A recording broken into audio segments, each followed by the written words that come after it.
Hi, it's Stu, and I'm actually in my pajamas, and I'm here to talk about this many books in reflection. I just kind of want to say, in also response to proximity bias, I just finished Alice Walker's By the Light of My Father's Smile, and I am so grateful for Alice Walker's feminism. It absolutely liberated me in so many ways throughout my life, but absolutely through this reading experience. I don't know how far I'll get into it, but many of these books addressed the theme of abortion. And there are a lot of secrets being held in all of these books. But I found it very interesting that in the character's religiosity, especially, the onus is still very much, and in the interrogation and the perspective building is all still very much on the female. There, in not any of these books, and maybe doesn't exist any that I've read, has there been a scenario where there's a male who, for instance, is taking some medication and he's no longer fertile and he has to, explore the what ifs in the same way that we're getting in the themes, and or explore surrogacy in the same way we're getting the themes in these books that I recently read. And I don't think any of this theme exploration is not valid. I think it's incredibly valid. However, it's miscued. There's still some interesting places in which we're not allowing stories other than the onus on female bodies and females, even inside of religiosity, right? And I thank Alice Walker. She brought me back. She brought me back after feeling some distress of reading all of these books, which, for better or for worse, are female, if not feminist literature, and we're still very much, to me, embedded in a patriarchal worldview. I'll leave it at that. I'm going to start with the prompt. So for the better part of all of these books, I was reading the prompt, which was titles with family or family members in the name. However, this first book I'm going to talk about, which is Days of Distraction by Alexander Chang, was not that prompt. In fact, it was still kind of a prompt I'm still working on, which was Asian American Pacific Islander Native Hawaiian Heritage Month. And this book I got at one of my former 10 books for 50 cents for $5, 10 books for $5 book haul. And I found so many treasures in that. And there's something so beautiful about that kind of thrifting and treasure hunting. This book was not one of them. This book was not bad, but for me, didn't work overall. The beginning of the book is about some sort of lack of satisfaction and maybe pettiness and work drama that I just I couldn't get engaged in. I don't find work drama in any case very engaging, including the ones that I try to disengage with at my own work.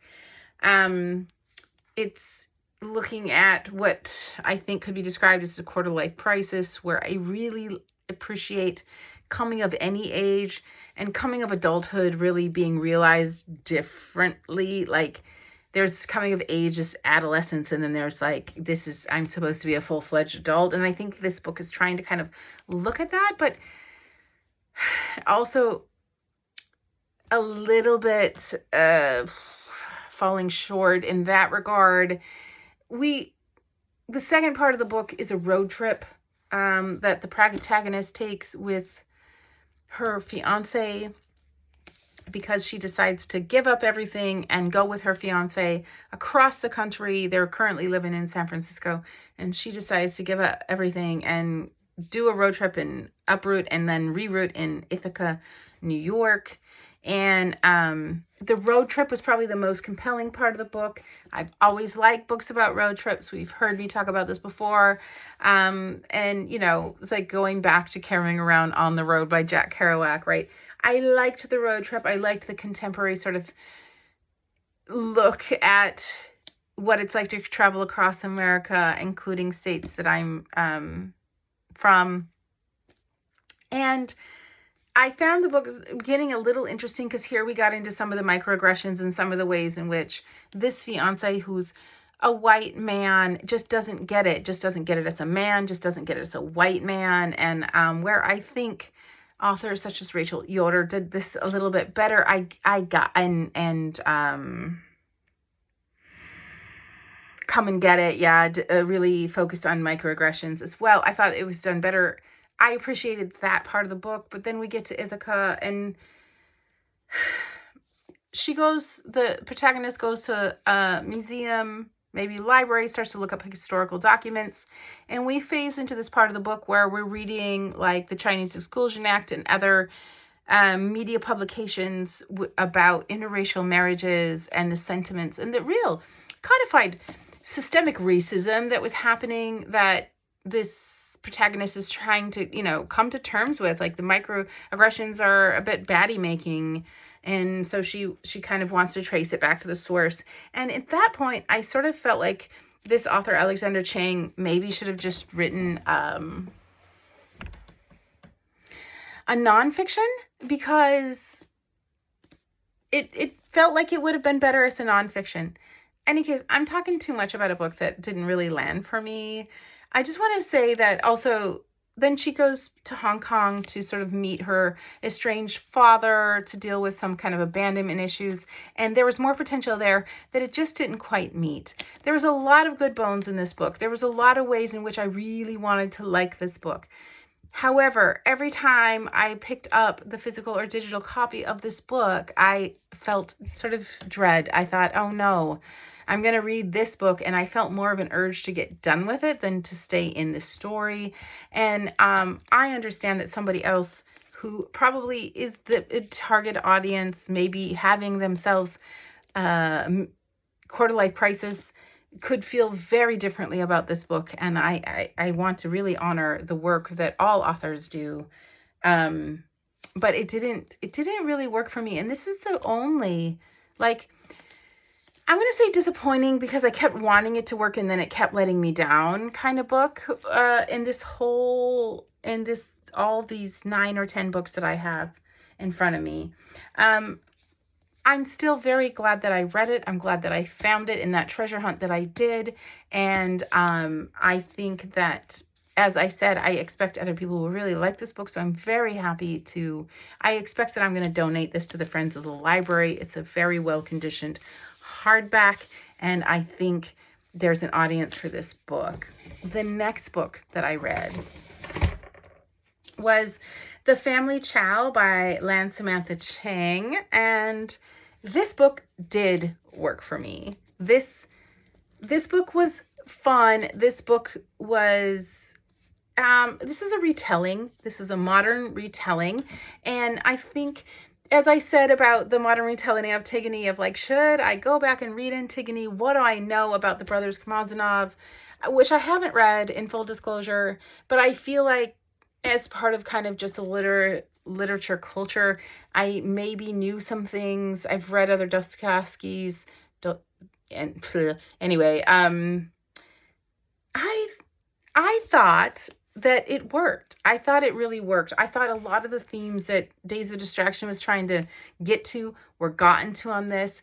I found the sort of patriarchal, dominant sort of toxic male isms in the patriarchy. I found them disgusting. And I'm sure, like, I feel as a reader, that's what the author was trying to do and did it well. And still built, characters that you disdain, but still root for or root against in some kind of ways. Absolutely explored the complexity of many aspects of family life, of the demands of society, clearly looked at racism, looked at self-determination as the original does. This book worked. I like this book. I found this in a little free library, and it is, again, in pristine condition, paper, hardback. And I might have someone to give this to because, again, I really liked it and it worked. But if not, absolutely, this will be donated to the Friends of the Library. I'm sure it'll go, again, quickly, even though it's a few years old now. The next book was Holly Gramazio's The Husbands, and likewise, I thought this book worked. This book wasn't incredibly profound, but the social commentary, the contemporary fiction social commentary, it worked for me. I absolutely, even though it's explicitly explained in the book, the parallels between like dating app culture, I found it very similar of this ability to just kind of keep swiping, sending husbands back into the attic. I found it clever and entertaining. I watched a book reviewer say that this book didn't work for them, and I was curious to know why. And what they said was, in about the middle of the book, all we got was the protagonist whining about the husbands, and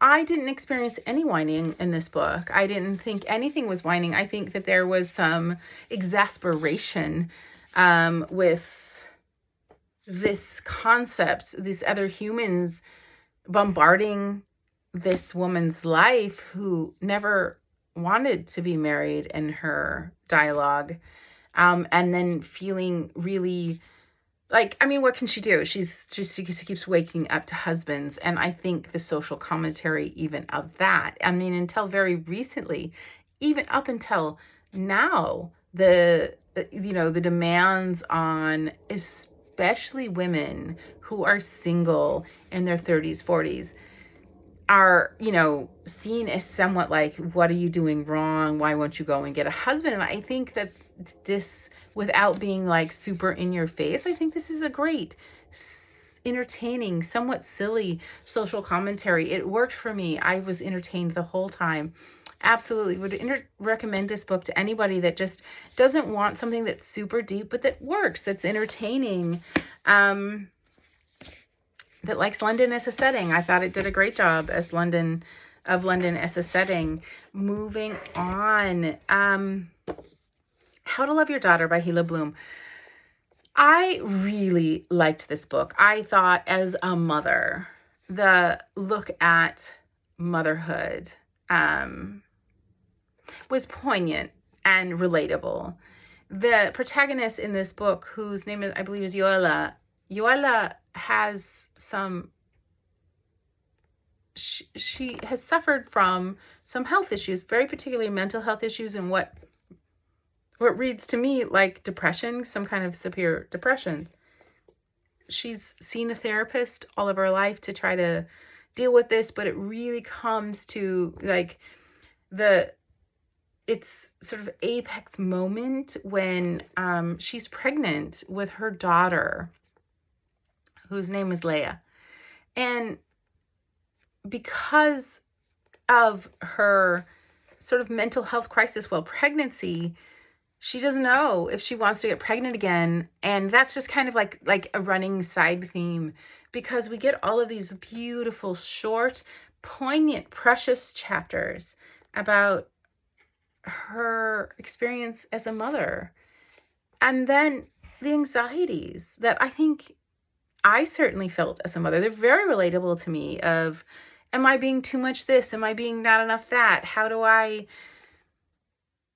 guide and or coach and or mentor my child? How do I let go when I should be letting go? How do I fuss when I should be fussing? Yeah, the questions of parenting. And when you have only one child, the pressure is on. There's an opportunity for her to have another child. She's extremely worried. She thinks, okay, if I get pregnant and bring another child into the world, you know, for all the reasons that could be good, but she's very worried that her pregnancy again will trigger another deep dark depression, and she has a child in this world to deal with. So she decides to have abortion, and I believe she decides to have an abortion without discussing it with her husband, and bringing that into the loop, and it's just kind of passed over. In the end of the book, the husband dies. He has sorry if that's a spoiler. He dies. The daughter comes back for the end of life kind of care, and because the daughter's been gone traveling the world, Layla has been gone traveling the world, and then sits Shiva and then leaves, and the mother doesn't hear from the daughter again. Is left worrying and wondering and thinking the daughter is still traveling. She comes to find out that, in fact, this daughter is married and has children and is living in Holland. Then we get some sort of also introspective view of how this mother is handling that estrangement, what that means to her, how she's taking it personally, how she feels like she belongs, if not deserves to be in the granddaughter's life. I found it sharp. I found it emotionally raw and very compelling. I liked this book. I can see how someone who, especially if they haven't had the experience of all of the experiences that I just said, they can't relate with that, would say, what is the point of all of this book? I absolutely could see how somebody would say, oh, this woman is insane. I think she suffered from mental health. I don't think that made her any less of a mother. And I think that that's the point of this book. And I'm really glad I read it. That's what I have to say. I think this is a great book. I'm Daniela Zamir. Thank you for your translation.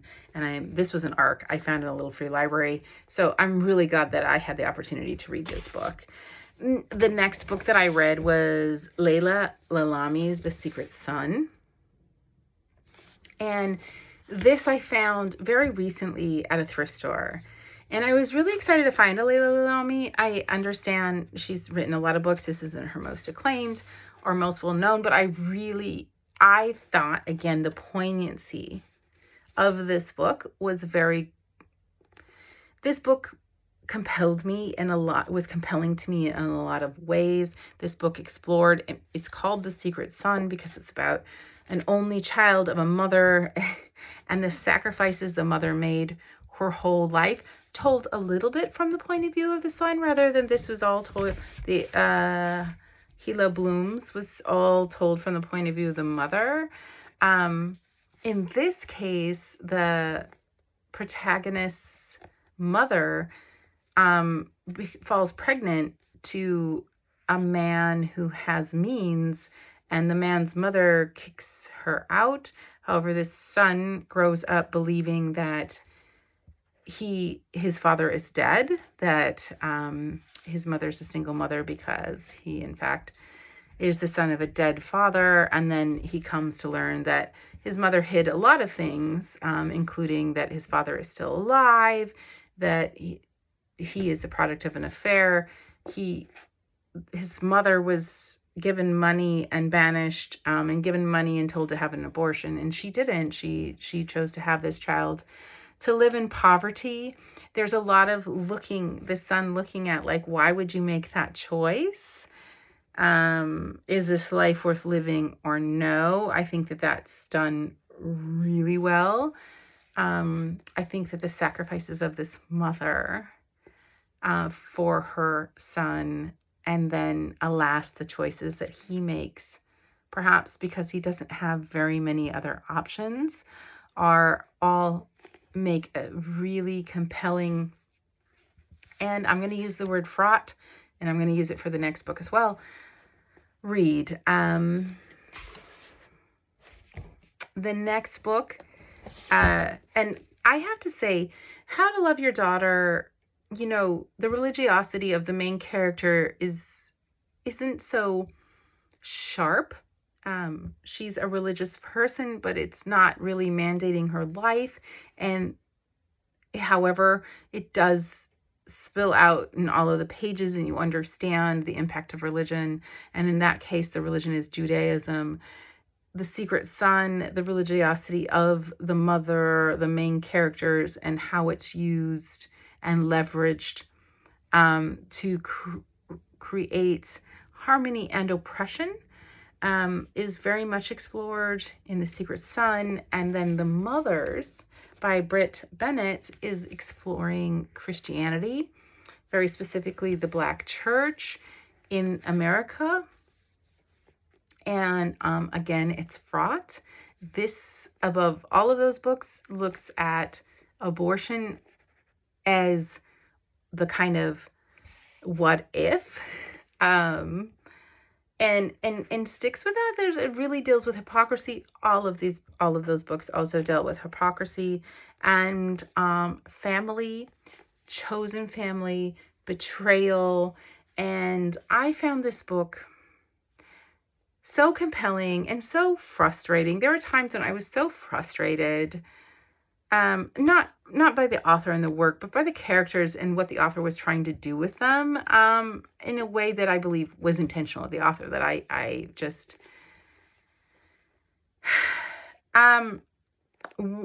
wanted to see the humanity and the hypocrisy, and yet couldn't. And then just the patriarchal cycle of, this is my daughter, I'm supposed to protect her, and this is my child, this is my body that I'm supposed to have dominance over, became a little bit difficult for me, even with all of the grace and poise and prose with which Brit Bennett told this story. This is absolutely a book worth reading. I would recommend it to many people with some trauma triggers, because there were some things that I was triggered by. And also, I think that Brit Bennett, my take on this book is Brit Bennett that wrote this with so much grace and love in her heart, and it should be read with that. And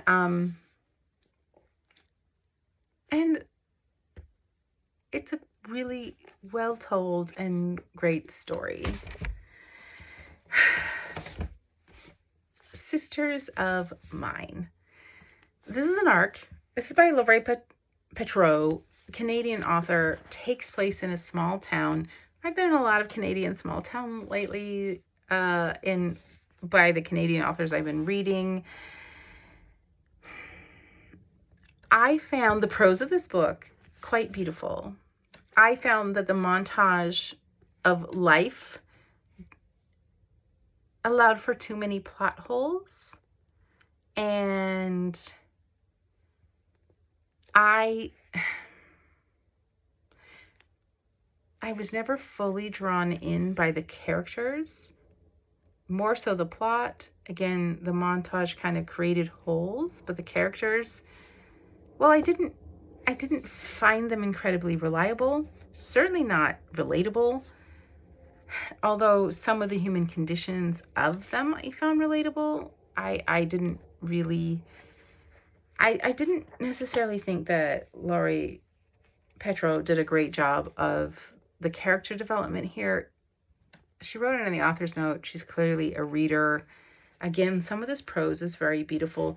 This is a, mystery, suspense kind of book. And it sort of sometimes leaned into sort of literary mystery, but missed the mark on several cases for me. That being said, even with the holes, the plot kept moving. And I was curious to find out what happened. by the end, and I'm glad that I mostly listened to this book. I'm glad that I encountered this book. There's definitely, again, the theme of maternity in this book and of secrets. And I think that of these, all of the books, that all of these four, but certainly these three, like a primary theme is the secrets that we hold and how they, come back to get you later on in life. And I dig it. I dig it as a theme. I kind of liked reading that pack of books to look at it from all of these different angles as well. I'm going to end with a book that really I'm at a loss for words to say many things about this other than thank you, Alice Walker, again, for relighting what is my feminist spark and bringing it all back after all of that reading and contemplating what is family and what is religion and patriarchy doing. What is the harm that's causing? I'm not saying it's only harm. I'm just saying what is the harm that's being caused in the name of. And this book just brought it, it just came to me like a gift to bring it all back home. The little blurb in the front says, "By the light of my father's smile, a story of requited love, crossing over, and of sexual healing of the soul." And yes, I wanted and needed a story of requited love and of sexual healing after all of that. And I think there were parts in this book that just were like a dream that I needed to have in one of my darkest nights. And this is a book. I wondered if, when I was doing the TBR, I wondered if I had read it before. Yes, I had read a lot of Alice Walker, the late Alice Walker. And I didn't expect not to like it. It was unfathomable to me not to think that anything of Alice Walker's wouldn't show up as exactly as this did, just like genius and amazing. And all of the things that, for instance, people say about Miranda July's book, oh, revolutionary, and this is how you heal, and this is what sexual healing looks like. Alice Walker did it, she did it. She did it with what I could say in all of this retrospect, as this book was published in 1998 with almost nonchalance, or maybe a whole heck of chalance. I don't know. In any case, I am going to have such a hard time letting this book go because this is something I want and need to read again. And perhaps it'll sit around until I find the right person to give it to, because just kind of letting it back out doesn't feel right now. However, for better or for worse, I do kind of feel committed to me not wanting to own, especially when I'm thrifting. Like if I'm buying and giving the author a percentage of the money, then I can feel perhaps differently, but I'm thrifting these books and I want the stories. I'm leasing the stories into my life, and then I want to share them, make sure that they go back out to others. I'm idealizing and romanticizing that. I do understand. I realize. And also that's where I'm at. So this is a Difficult Women was one of those too. I don't know. I almost wanted to read them like back to back. Like sometimes books just come and you're like, how can I let it go? And this is one of them. So I'll see how and when I do at the making of this video. I'm very determined to do so. As usual, I am just so pleased that I'm a reader. I am so enriched by these books. I missed one, and so I'm not going to end until I talk about it. It was Las Malas Bad Girls by Camila Solis Villarda. It was read like right after The Husbands. It came up on Libby. I can't not talk about it. It's a book. If you're watching this video, like, it's the last thing I'm going to say. Read that book. Please read that book. That book, didn't necessarily fit into the TBR prompt of names of family members in the title, but it was very much about family and chosen family. There was so much tragedy in that book. It was so hard to stare in the face. But inside of that tragedy, as there always is, was humanity and love and perseverance and determination and authenticity and just so much beauty. And I just am so happy that as well that that Las Malas, the bad girls came up in this reading packet, because it just also gave me all kinds of ways to think about family, love, femininity, motherhood even. And I won't spoil that book because it's a newer one, but it crosses all those themes. And it does, yeah, it's not like the most profound thing. It just exists in all of its glory and all of its beauty. And absolutely, please read that book.